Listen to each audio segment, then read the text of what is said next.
Motivational story on luck favors those who help themselves. Once a flood was threatening a small town, and everyone was leaving for safe ground except for one man who said, God will save me. I have faith. As the water level rose, a jeep came to rescue him. The man refused, saying, God will save me. I have faith. As the water level rose further, he went up to the second story of his house, and a boat came to help him. Again he refused to go, saying, God will save me. I have faith. The water kept rising, and the man climbed onto the roof.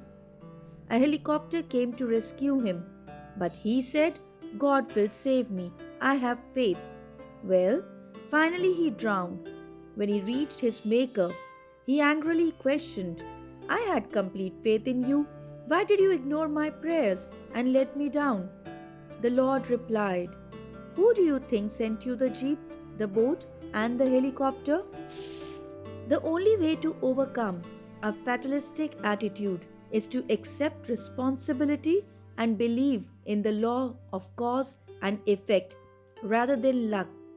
It takes action, preparation, and planning rather than waiting, wondering, and wishing to accomplish any goal in life.